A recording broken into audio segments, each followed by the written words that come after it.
Hello, my name is Susan Graham, and I have a business called Senior Edge Legal.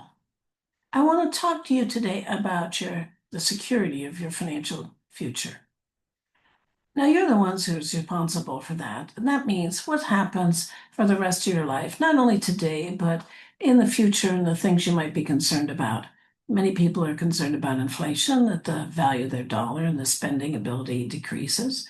They're a little worried about how do you pay for long-term care if you really need that, if you kind of fall apart as you get old. 'Cause unfortunately, once we pass 65, the statistics are we have a 70% chance of needing care in our home or in a facility, memory care, assisted living, independent living, nursing home, and that's all really expensive.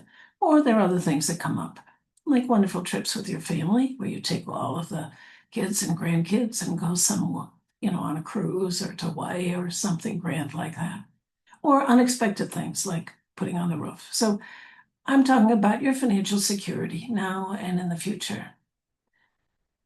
Well, the way you can plan for that is fairly commonly people do what I call magical thinking. They think they're going to win the lottery, they'll get to it another day. They think GoFundMe will handle it, the government will take care of them, their children will step in and handle all those things. That's really not sustainable. That's not something that you can truly rely on. So, how do you really figure out where you are and what steps you might need to take? Well, it's not hard. There's just a little bit of homework, just 30 minutes it'll only take you to do this. First of all, you need to write a balance sheet. A balance sheet says what do you really own and what is the approximate value of that. I'm not worried about your vehicles and the stuff in your house, your cabin, your condo. What's the fair market value for those things? If you don't know, look at the assessment statement from the county, or look at what the neighbors are selling them for, or go on Zillow on Google and find out what they think something's worth.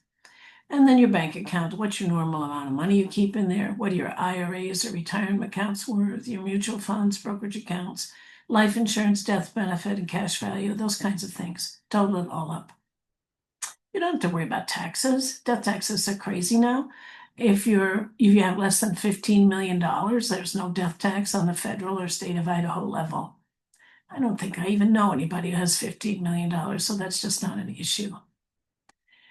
Then, and also include on this balance sheet if you have significant debts, a mortgage or car payment or something else that's pretty big, a large charge card bill, and total that all up.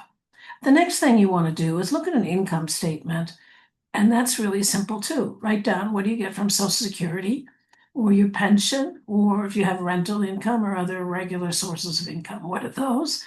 Excuse me. And then also, what are your normal expenses on a monthly or annual basis? Look at that as well. When you combine those two statements, the balance sheet and your income statement, that should give you a pretty clear picture of where you are financially. And then if emergencies come up that you really need to dip into those funds, where are you going to find it? Is it going to come from your checking account or your savings account or your brokerage account? And recognize that you also have the equity in your home is available. That's through reverse mortgage. That's not the first place you look for things, but certainly it's another resource if you want to continue to keep your home. So this is your homework. Do a balance sheet and do an income statement. And then look at that seriously and realistically and see if that's going to make you comfortable.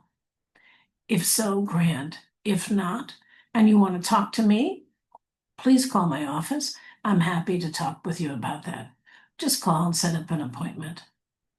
If we're the right law firm to help you, I'd be pleased to visit with you. So, thank you very much for listening to this, and I hope you take the steps to assure yourself that your financial security for the future is truly secure. Thank you.